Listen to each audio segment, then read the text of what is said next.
सर्दियों का मौसम शुरू होने वाला है। लोगों को किचन गार्डन के बारे में कुछ बताइए, जो नया नया किचन गार्डन में सब्जी लगाना चाह रहे हैं। तो सर्दियों में, आने वाले सर्दियों में क्या शुरुआत कर सकते हैं लगाने के लिए? धन्यवाद किसान भाइयों।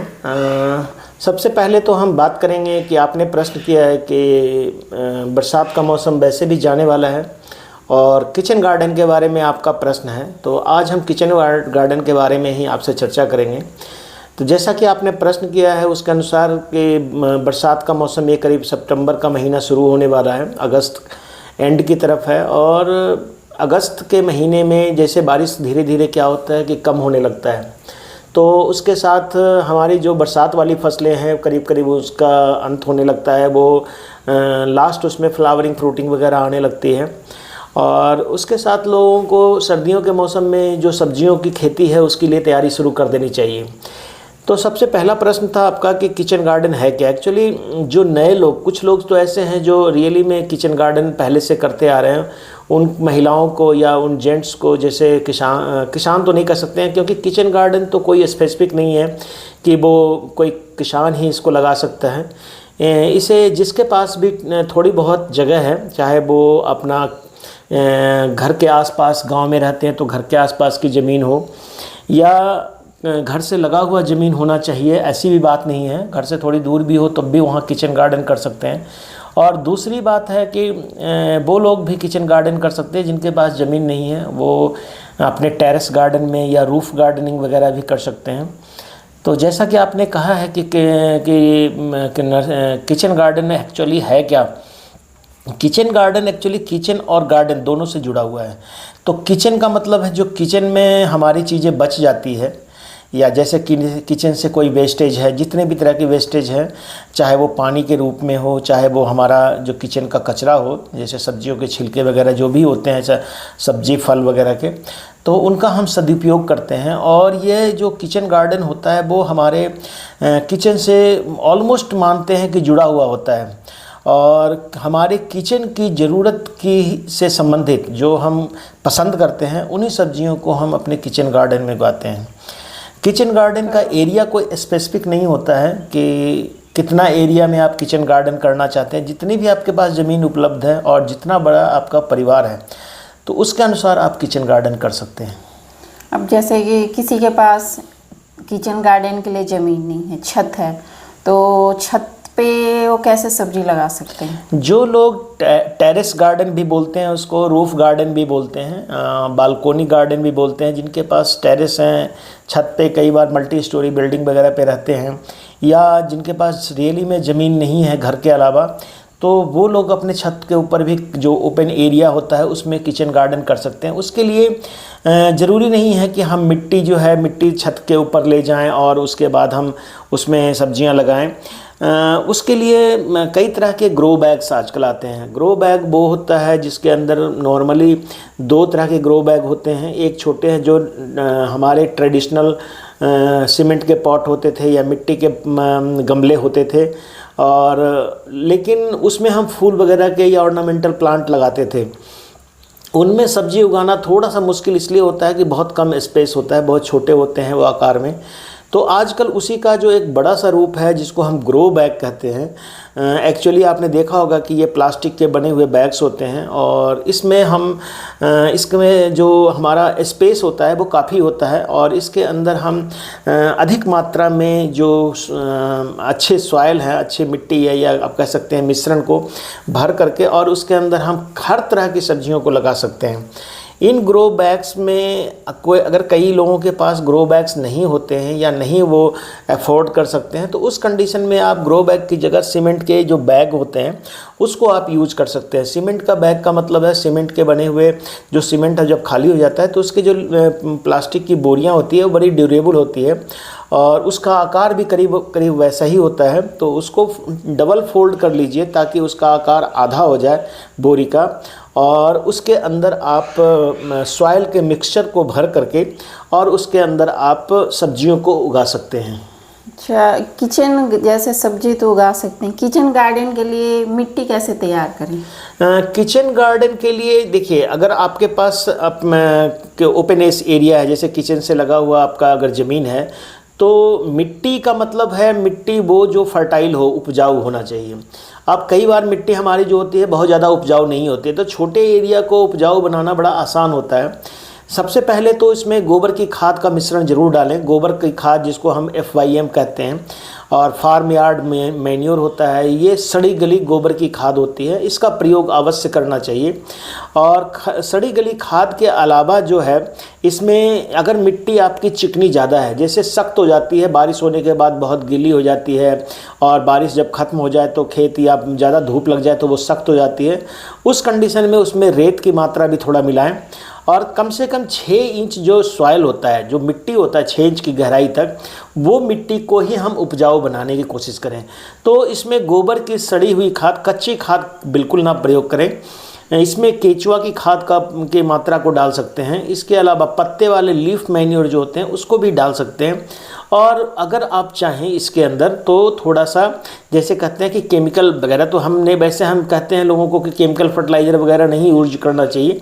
लेकिन अगर आपके खेत में बहुत ज़्यादा कमी है, या पहली बार आप खेती कर रहे हैं, या वहाँ पर पहले घास ही उगता था, तो आप चाहें तो उसमें थोड़ा बहुत केमिकल फर्टिलाइज़र वगैरह भी डाल सकते हैं। लेकिन किचन गार्डन में हमारा कॉन्सेप्ट ये होता है कि उसमें केमिकल फर्टिलाइज़र ना डाल करके जैविक खेती, जैसे आजकल जीवामृत आता है, घन जीवामृत आता है, तो इस तरह के जो तैयार गोबर की खाद है, जिसमें बैक्टीरिया की मात्रा बहुत ज़्यादा होती है, और इसका हम प्रयोग कर सकते हैं। जो लोग रूफ गार्डनिंग या टेरेस गार्डनिंग करना चाहते हैं, तो उनको 1 भाग मिट्टी, 1 भाग रेत और 1 भाग गोबर की खाद, तीनों को मिला करके एक अच्छा सा मिश्रण जो बिल्कुल भुरभुरा हो उसको तैयार करें।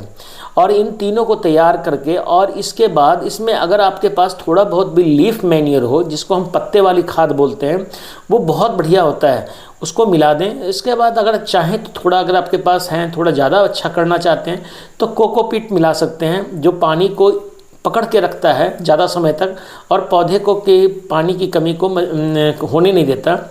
दूसरी बात है कि वर्मीकुलाइट भी आप डाल सकते हैं, तो ये, उसके अलावा वर्मी कंपोस्ट डाल सकते हैं। तो इन सब को मिला करके आप अच्छी तरह से, और आजकल नीम खली भी आती है, तो नीम की खली भी थोड़ा बहुत आप मिलाइए। किलो, जैसे आपने 10 एक बैग भरना है, तो 5-6 किलो इसमें नीम का खली भी मिला लीजिए। और इसको अच्छी तरह से मिलाने के बाद, और इसको बैग में, जो आपका ग्रो बैग्स हैं, उसमें आप ग्रो करने के लिए जो बैग होता है, इसीलिए उसको ग्रो बैग कहते हैं, उसमें भर के, या सीमेंट की बोरियों में भर के जो फोल्ड किए हुए हैं, और उसमें आप सब्जियों के टेरेस पर ले जा कर के, एक मिट्टी भी आपको मतलब परेशान नहीं करेगा। जैसे कई बार होता है कि गंदगी, तो बोरियों में जब होगा तो बोरियों से मिट्टियाँ बाहर नहीं निकलती है, जब आप सिंचाई करेंगे तो गंदगी नहीं होता है।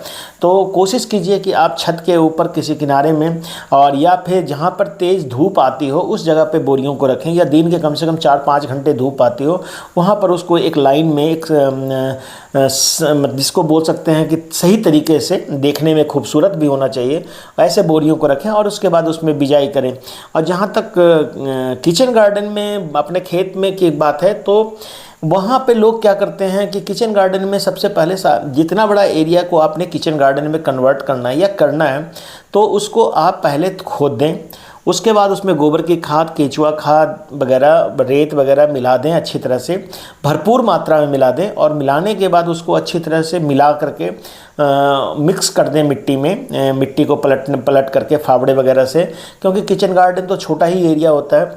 और उसके बाद एक छोटे छोटे आकार की 1x1 मीटर या 1x2 मीटर, जैसा आपके पास सुविधा है, उस आकार की गहरी क्यारी, गहरी का मतलब है कि क्यारी आप बनाइए ज़रूर, लेकिन क्यारी जो है ज़मीन से थोड़ी सी गहरी हो, क्योंकि बरसात का टाइम ख़त्म हो गया है, तो सर्दियों के टाइम में इसमें पानी की अगर आवश्यकता होगी तो आप क्यारी के अंदर पानी देंगे, तो पौधे का ग्रोथ भी अच्छा होगा, और पौधे को ज़्यादा समय तक पानी की आवश्यकता देने की नहीं होगी। तो इस तरह की व्यवस्था आप करें।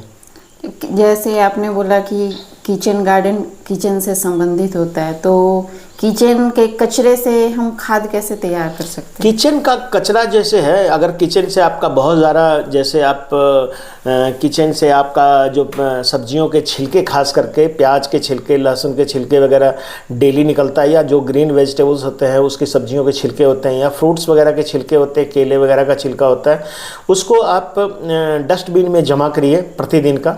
जब थोड़ी मात्रा हो जाए तो वैसे तो हम कहते हैं कि इसको सड़ाना चाहिए। सड़ाने के लिए तो बहुत सारी टेक्निक है, आपने देखा भी होगा कि लोग इसको कई तरह से जितना जल्दी डिकम्पोज हो जाए यानी सड़ जाए उसका भी प्रयोग कर सकते हैं। तो इसके लिए आपको किसी बकेट में इसको, या कोई ड्रम है जिसमें नीचे छेद होना चाहिए, उसमें इस कचरा को हम जमा करते रहते हैं और उसमें थोड़ा चीनी का इसका गुड़ का घोल डाल देते हैं, साथ में थोड़ा बहुत दही डाल देते हैं, ताकि बैक्टीरिया की जो एक्टिविटी है वो जल्दी तेज़ी से शुरू हो जाए। और उसके बाद उसको एक छायादार स्थान में, जहाँ पे धूप या पानी डायरेक्टली उसमें ना गिरे, ऐसे स्थान पे इसको रख देते हैं।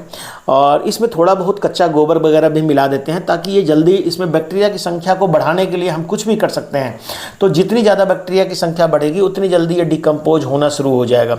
और फिर उस खाद को जो वो 20 से 25 दिन में वो पूरी तरह से सड़ गल जाता है, और उसका जो एक्स्ट्रा वाटर है, जो चूँकि जिस बड़े ड्रम में हम छेद करते हैं उससे जो एक्स्ट्रा वाटर है वो निकल जाता है। तो जो छिलके, जो कचरा है हमारा किचन का वेस्ट है, वो खाद के रूप में परिवर्तित हो जाता है।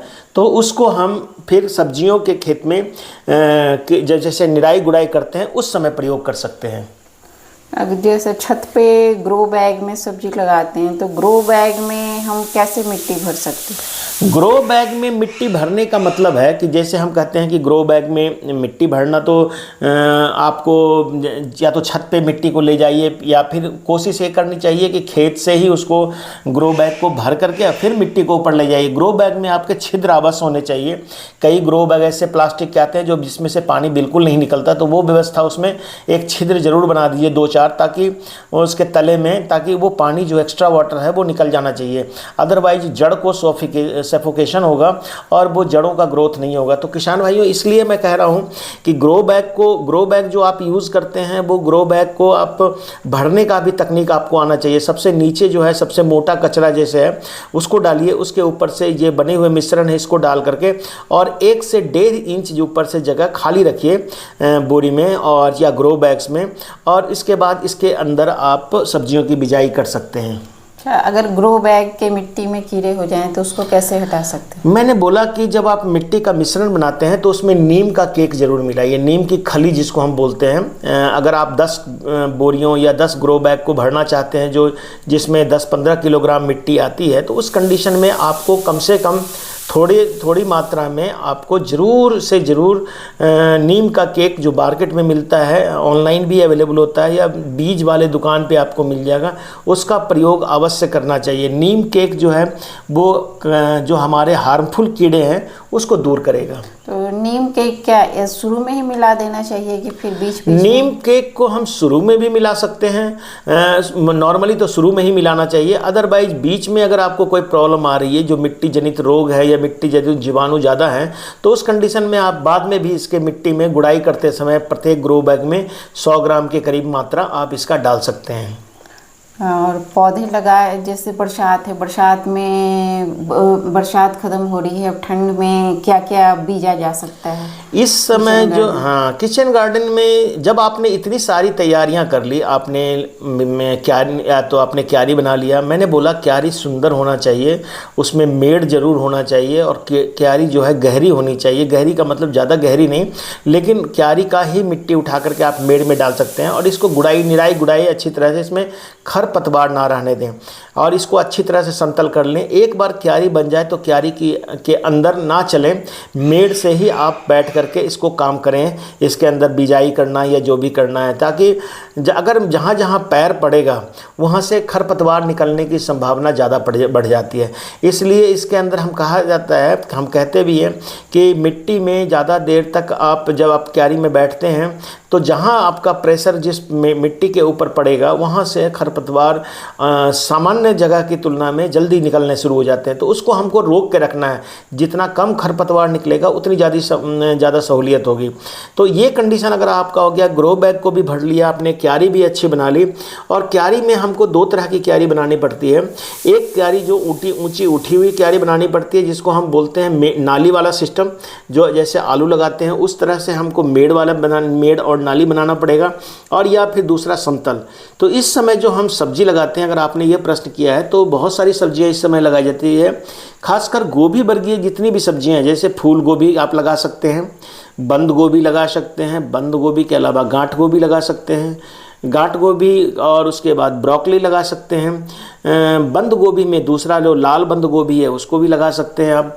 तो ये 3-4 तरह के तो फूल गोभी ही हो गए। उसमें फूल गोभी में भी कई तरह के, जैसे आपका ब्रोकली ही है तो ग्रीन ब्रोकली है, येलो ब्रोकली है, पर्पल ब्रोकली है।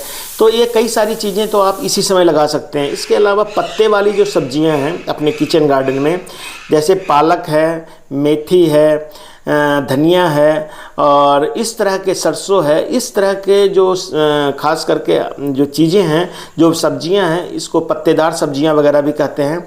और इनको भी आप लगा सकते हैं। मेथी भी आप 2 तरह के लगा सकते हैं, बड़ी वाली मेथी भी और कसूरी मेथी भी लगा सकते हैं। उसके अलावा हम एक क्यारी में लहसुन लगा सकते हैं, प्याज लगा सकते हैं। अगर हम जड़ वाली सब्जियों की बात करें तो हमें मेड़ जिसमें हमने बनाया है उसमें मूली लगा सकते हैं, मेड़ पे ही हम गाजर भी लगा सकते हैं, मेड़ पे ही हम सलगम भी लगा सकते हैं, मेड़ पे हम जो जड़ वाली जितनी भी तरह की सब्जियां है। उसके अलावा हम आलू भी थोड़ा बहुत किचन गार्डन में अपने शौक के लिए लगा सकते हैं। नॉर्मली लोग आलू कम ही लगाते हैं अपने किचन गार्डन में, लेकिन आप लगा सकते हैं।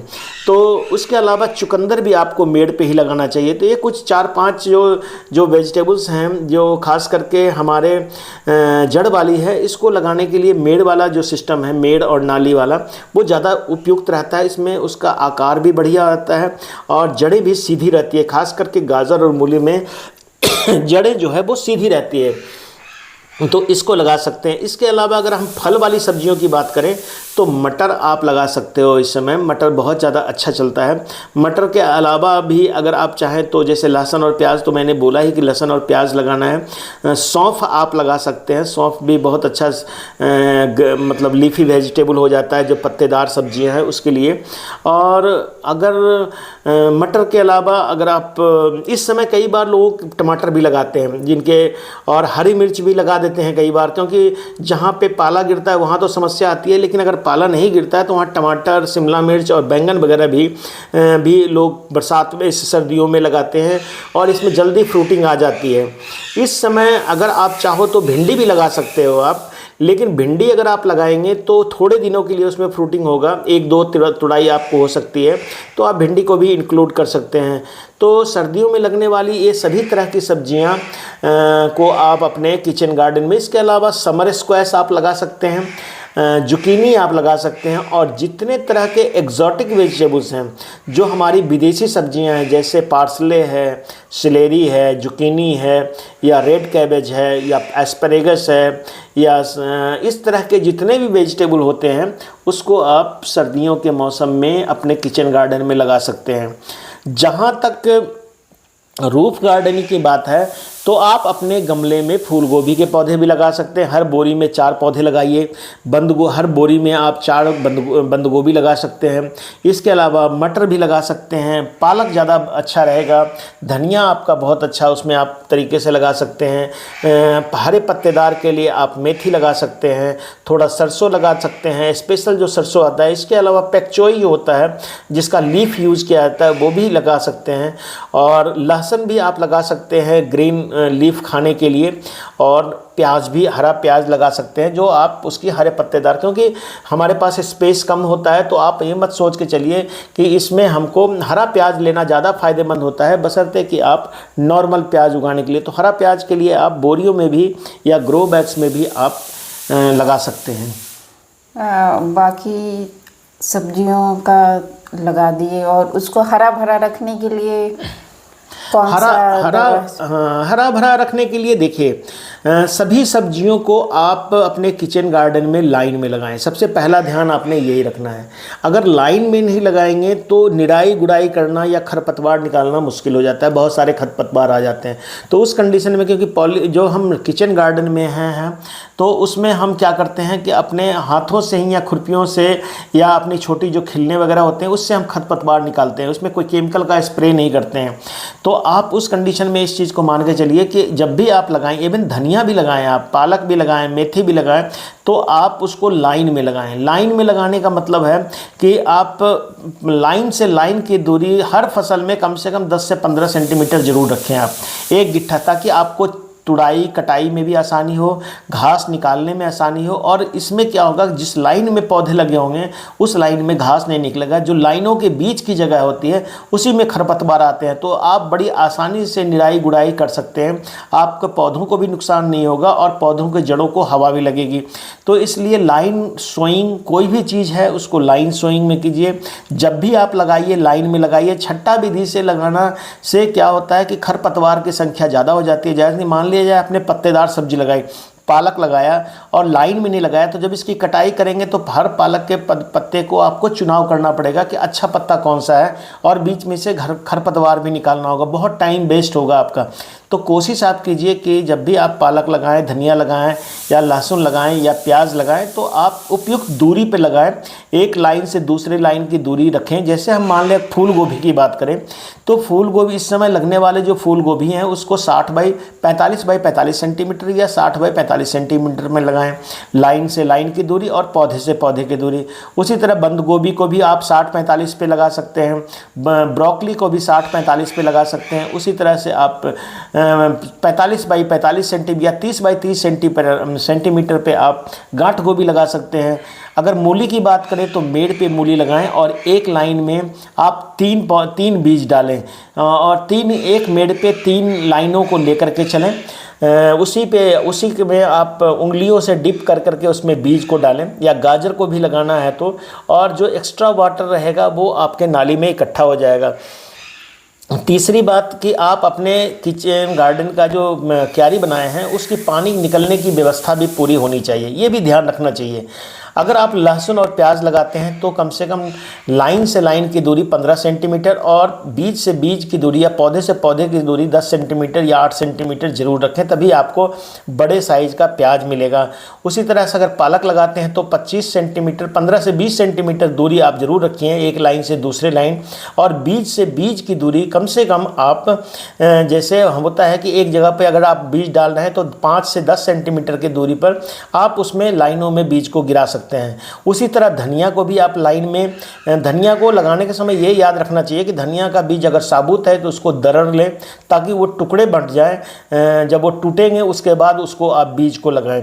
उसी तरह से अगर हम मटर की बात करें तो मटर को हम एक लाइन से दूसरी लाइन की दूरी करीब 1 फीट रखें और बीज से बीज की दूरी 10 सेंटीमीटर रखें, तो आप इसको मटर को भी लगा सकते हैं। तो ये सारी सब्जियां जो मैं आपको बता रहा हूँ, ये सारी सब्जियों को कहने का मतलब है कि लाइनों में ही लगाएं। अगर आपको लाइन का सही स्पेसिंग का पता नहीं है तो आप वैज्ञानिकों को फ़ोन करके या हमें फ़ोन करके आप पूछ सकते हैं कि हमने ये सब्जी लगाना है तो कितनी दूरी पे हम लगाएं। दूरी बहुत ज़रूरी है। अगर आपका किचन गार्डन बहुत बढ़िया हो, स्वस्थ हो और अच्छी तरह से फूले फले तो ये ध्यान रखना है। दूसरी बात, जो पनीरी आप लेते हैं, पौध लेते हैं या बीज लगाते हैं, बहुत सारी सब्जियां तो डायरेक्टली सोइंग की जाती है, जैसे पालक है, मेथी है, धनिया है, मटर है।